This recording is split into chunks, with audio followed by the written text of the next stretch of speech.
Yan po mga kapatid, magandang araw, umaga, tanghali, hapon at gabi po sa lahat. Narito naman po ako at meron po akong ibabahaging video sa inyo na ipapakita ko at ibubunyag ko ang mga sikreto ng mga pinapakita ng mga kapwa nating antingero na yung tinitigal po gamit ang pagtapyas daw sa saging, kaya tatagain nila para mahiwa daw na walang sira. Ayan, at aking ipapakita ngayon ang pamamaraan ng mga yan. Kunyari po, uurasyon na nila, dadasalan nila ng ganyan, tapos tatapyasin. Pagtapyas ng ganon, siyempre ang mga tao na nanonood at nakikinig ay maniniwala sa mga nakikita sa kanila. Pero mga kapatid, akin pong ipapakita ngayon sa mga manonood at mga manonood ng mga bidyong ito na mali po ang kanilang ginagawa, na napapakita sila ng kababalaghan para sa kasinungalingan, para mapabilib nila ang mga tao sa pamamagitan ng kanilang ng mga teknik na mga kasinungalingan. Sa totoo lang po mga kapatid, hindi po yun totoo yung sinasabi nilang tigal po sa saging na mabibiyak ng pag ginaganto o gaganyanin ay mabibiyak. Ganto kasi mga kapatid, kunyari niya mga kapatid, dadasalan daw yan ng kunyari ng mga sa mga kapwa ko antingero dyan. Wag po kayong magagalit sa akin sapagkat sinasabi ko po ang totoong ang totoong pamamaraan nito para po magising sa katotohanan ang mga taong naniniwala sa inyo sa kasinungalingan na hindi totoo yung mga pinagagawa ninyong tigal po sa saging, na pag orasyon ninyo ay matatapyas yung saging. Wag po nating bulagin ang ating mga manonood, ang ating mga naniniwala sa atin at mga nakikinig sa mga video natin sa paggawa ng mga content na kasinungalingan. Kasi po mga kapatid, kung patuloy nating gagawin na tayong mga antingero na hinahangaan at binibiliban ng lahat, na paggawa ng mga bagay-bagay na malahimala na may halong kasinungalingan, sino pang magtitiwala sa atin yan pag ganyan palagi ang ating ginagawa? Ito mga kapatid, kunyari dadasalan ng mga antingero na mga ganto ganyan para mapabilib yung mga manunood. Kahit ako nung una, napabilib din ako kung paano nila ginawa yun dinasalan, tapos pagdasal tinapyas kunyari. Pagtapyas, nung pagbukas ng mga kapatid, makikita naman ninyo walang sira o kung ano mang tapos pag orasyon, kunyari dinasalan ko ng kung ano-anong mga dasal tigal po daw sa saging para mahiwa o matapyas, tapos dinasalan, 1, 2, 3, 4. Nung pagbukas mga kapatid, magtataka ang mga tao, bakit walang sira yung saging pero natapyas yung mga sa saging. Nung pagbukas mo mga kapatid ay makikita mo talagang mapapabilib ka sa mga ginawa ng mga antingero na may halong pandaraya o kasinungalingan. Pagbukas mo, ganyan. Magtataka ang mga tao na wala namang sira. Bakit? Merong tapyas. Ganyan. Ayan. Ayan, tapyas. Isang tapyas. Pangalawang tapyas. Ayan. Pangatlong tapyas. Siyempre ang tao na nanonood, mabibilib sa inyo sa kasinungalingan na pinagagagawa. Pero pangit po 'yun mga kapatid, na ang mga taong nanonood sa atin ay gumagawa ng kasinungalingan para lang mapabilib natin ang mga taong nanonood. Hindi po ganoon ang tamang pamamaraan niyan. Mas maganda pong papabilibin niyo po ang mga tao nanonood sa atin sa himala. Ang totoong himala ay hindi nakikita ng mga tao, ngunit merong impact o sa mga manonood. Kasi ito mga kapatid, kasinungalingan to. Ating ibubunyag ngayon ang pamamaraan nila, kung paano nila gamitin para mahiwa daw kuno sa mga orasyon. Ito yan mga kapatid, itong saging na walang laman, itong saging na hindi na inorasyonan, ito yung mga pamamaraan niya mga kapatid. Ito saging, tapos itong karayom. Siyempre ang karayom na ito, pag tinusok mo yan dyan, palitan natin ang saging. Pag tinusok natin dito sa ano ng karayo sa saging, tulad ng ganito, tutusukin ko dito. Yan, oh. Tapos gaganyanin nila yan. Yan, ganyan. Oh. Tapos ganyan. Oh. Siyempre mga kapatid, talagang mahihiwa 'yun pag ano, ganyan. Tapos sa isa naman, tusukin na naman. Tapos gaganyanin. Tapos gaganyanin ulit sa kabila. Para sabihing nahiwa. Ganto. Oh, sa kabila naman. Oh, ganyan. Ganyan. Tapos sa kabila naman. Oh. Kasi mga kapatid, ang tao magtataka. Oh, sa ginawa nila dito sa karayo ay sa aspili o karayom o kung ano mang pamamaraan na matutulis, itutusok lang po yung mga kapatid. Siyempre, babaon yun doon. Tapos gaganyanin. Para mahihiwa. Oh, tapos nung pag ano nun, ganyan yung pinagagawa nila. Nilagay nila yung ano, karayom doon. Siyempre, kunyari, dadasalan na nila yun. Pero naisagawa na nila yun. Dadasalan nila. Pagkatapos, orasyonan, tatapyas. Kunyari, tatapyasin din nila. At saka, bubuksan. Siyempre, ang mga tao, maniniwala sa malahimala na pinapakita ng mga kapwa nating antingero. Yan. Pagbukas natin, yan. Pagbukas natin, siyempre, malalaman na natin na yun ang pamamaraan nila sa karayom.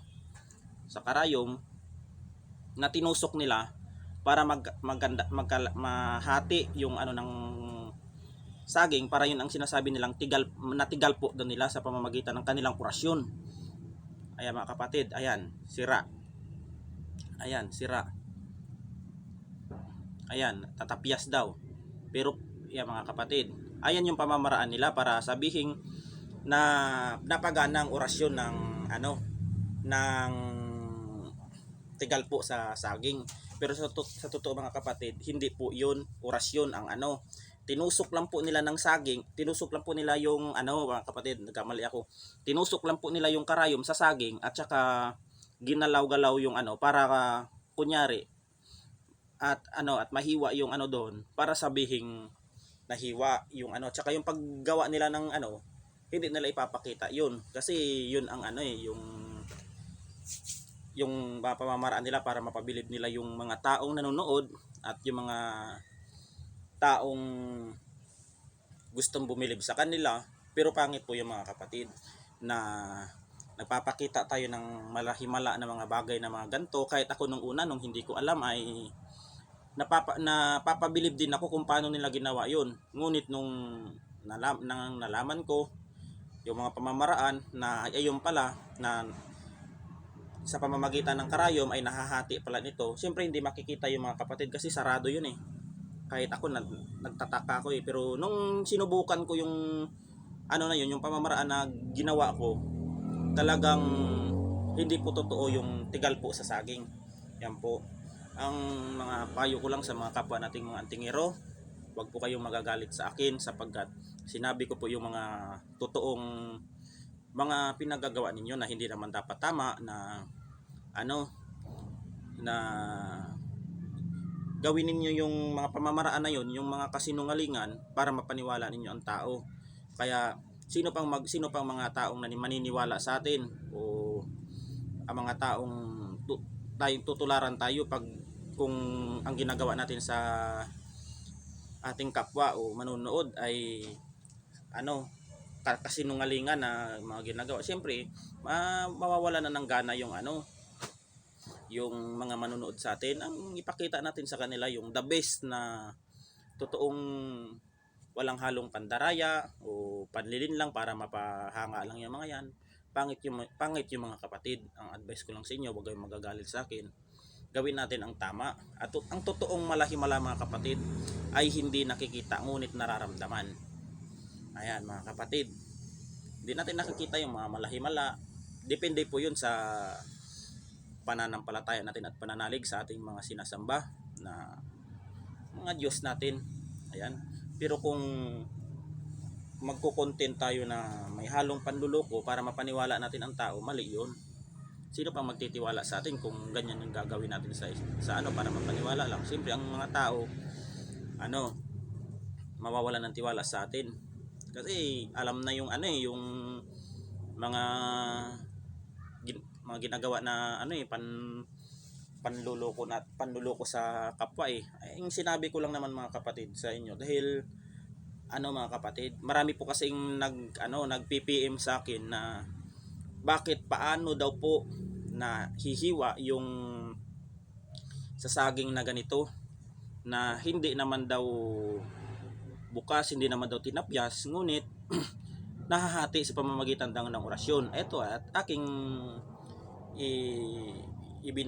ibinahagi o ipinakita sa inyo ang mga pamamaraan nila na mali para mapaniwala nila ang mga taong manonood. Yan, wag po kayong magagalit sa akin. Ito po ay maging aral sa ating kapwa antingero, manggagamot, na pag magpakita po tayo ng himala ay nasa wasto po, wag yung gagawa ng kung anong bagay para lang mapaniwala ang tao. Mali po yun. Talagang di tayo pagkakatiwalaan ng ng mga manonood sa atin kung ganyan po ang ating ipapakita sa kanila. Yan po. Hanggang dito na lamang po ang aking ang aking live na ito sa tigal po about sa saging na aking ipinakita sa inyo at ang kanilang pamamaraan. Yan lang mga pamamaraan nila mga kapatid. Ito, karayom, itutusok nila yan kunyari. 'Di ba ito, walang walang butas. Itutusok nila yan mga kapatid. Tapos ganyan, gaganyanin nila. Tapos gaganyanin. Siyempre, pag babalatan mo, matatapyas 'yun. Ayun ang pamamaraan nilang mapapabilib ang mga tao na may halong kasinungalingan. Ayun yung napakapangit ang mga buti kung magician ka, yan pwede kang yung magic may daya, pero ikaw antingero tayo tapos gagawa tayo ng ganito, ay talagang pagtatawanan tayo, talagang masisira ang ating